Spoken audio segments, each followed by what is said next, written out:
In the sprawling neighborhoods of Kasarani, where concrete dreams rise from red earth and hope struggles against hardship, another life was extinguished this week in the name of order. Joshua Nderitu, a young man whose only crime was demanding justice for a murdered girl, now lies silent, another casualty in Kenya's escalating war against its own people. Joshua was not a politician seeking power. He was not a criminal threatening society. He was a citizen who believed that when an 18-year-old girl named Abigael Wanjiku is brutally raped, stabbed 5 times, and left naked in a pool of blood in her mother's home, the community has a right to demand answers. For this belief, for standing with his neighbors in their cry for justice, Joshua Nderitu was shot by police officers who were supposed to protect him. The tragic irony cuts deeper than any blade. While Joshua lay dying in a hospital bed, tubes surrounding his bandaged head, the very authorities who killed him stood by as confessed criminals walked free. In a stunning revelation that exposes the moral rot at the heart of Kenya's security apparatus, hired goons openly admitted to television cameras that they had been paid to disrupt the protests that cost Joshua his life. Speaking to Citizen TV, these mercenaries confessed without shame. "We were paid as little as 50 shillings to cause disruption, some admitting they received up to 1,000 shillings to disrupt the planned protests. These were not protesters. These were not concerned citizens.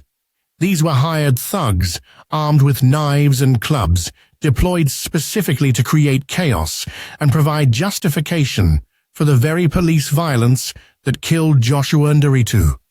The contrast is as stark as it is damning. While police bullets found Joshua Nderitu guilty of caring about justice and sentenced him to death without trial, the admitted goons who claim they were misled about their role, believing they were hired to protect private property rather than confront fellow citizens, walked away unpunished. The message is clear. In Kenya today, seeking justice is a capital offense, while confessing to being paid to create violence is merely an interview opportunity. Wielding knives and clubs, these goons were seen robbing members of the public and disrupting the protests. In recorded footage, they can be heard encouraging police to beat up the protesters. Yet while these confessed criminals operated with impunity alongside security forces, Joshua Nderitu, who came armed only with moral outrage over Abigael Wanjiku's murder, was deemed worthy of death. Abigail Wanjiku was just 18 years old when she was killed. A 2024 KCSE candidate with dreams of becoming a fashion model, she had simply gone to take a sweater to her mother, who sells snacks by the roadside to make ends meet. She left around 8 in the evening to see her mother, not knowing it would be the last time they would speak. When she returned home, she was attacked and killed by unknown assailants. Her body was discovered naked, brutalized, a testament to the violence that stalks Kenya's most vulnerable. Joshua Nderitu believed this was wrong. He believed the community had a right to demand justice for this young woman whose life was stolen so brutally. He joined hundreds of other residents who gathered not to cause chaos, but to say that the rape and murder of their daughters would not be tolerated in silence. For this, for believing that Abigail Wanjiku's life mattered, Joshua Nderitu was shot dead by the very people sworn to protect both him and her. The police response to the Kasarani protests reveals a security apparatus that has lost all moral compass. When confrontation between police and residents escalated, officers chose to use lethal force to disperse the crowd. Unfortunately, Joshua was shot during the unrest, as several residents fled for their lives. There was no investigation into Abigail's murder. There was no pursuit of her killers. There was only violence against those who dared ask for justice. Meanwhile, as Joshua lay dying, the very chaos that police claimed justified, their lethal response was being orchestrated by paid actors.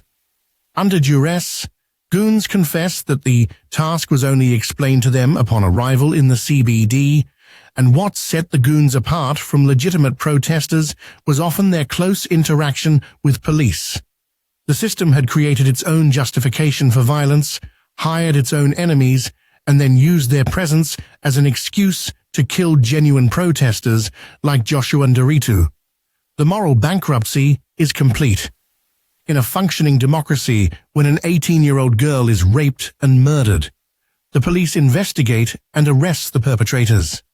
When citizens peacefully demand justice for that girl, their voices are heard and their safety protected.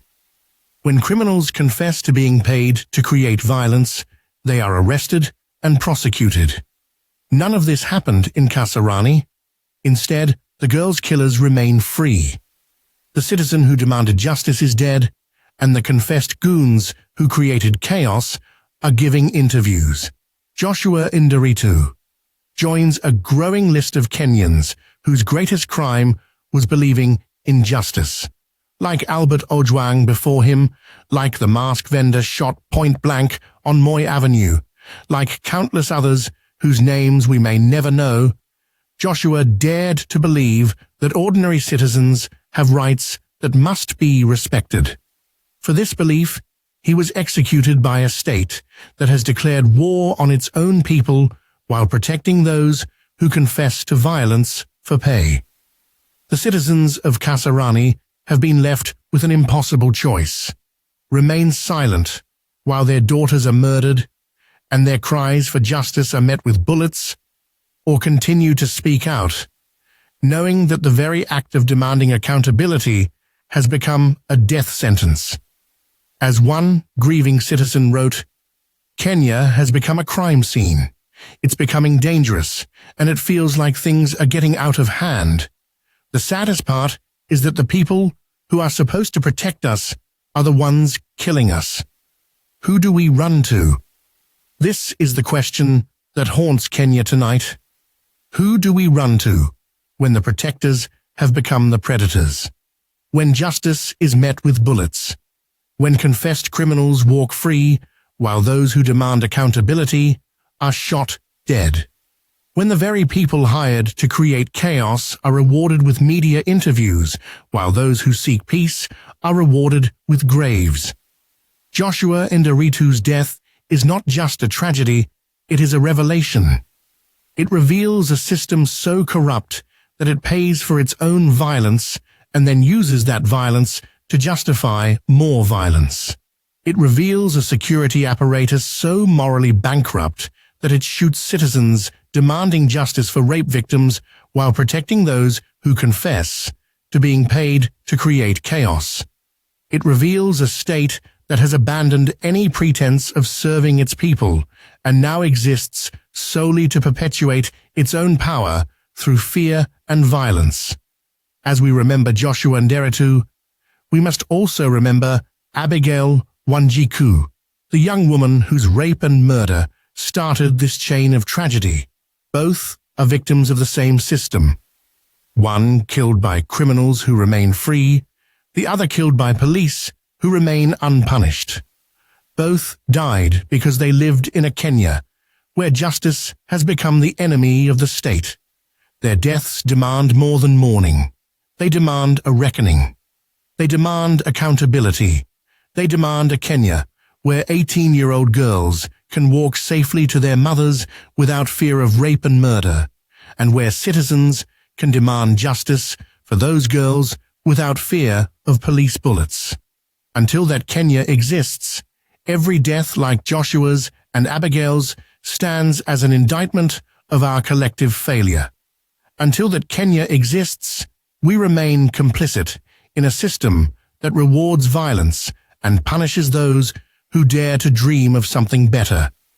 Tonight, as Kasarani grieves, as another family plans another funeral, as another community learns that seeking justice is a crime punishable by death, we must ask ourselves, what kind of country have we become? And more importantly, what kind of country do we choose to be? The answer to that question will determine whether Joshua Nderitu and Abigael Wanjiku died for nothing, or whether their deaths become the catalyst for the Kenya they both deserved to live in.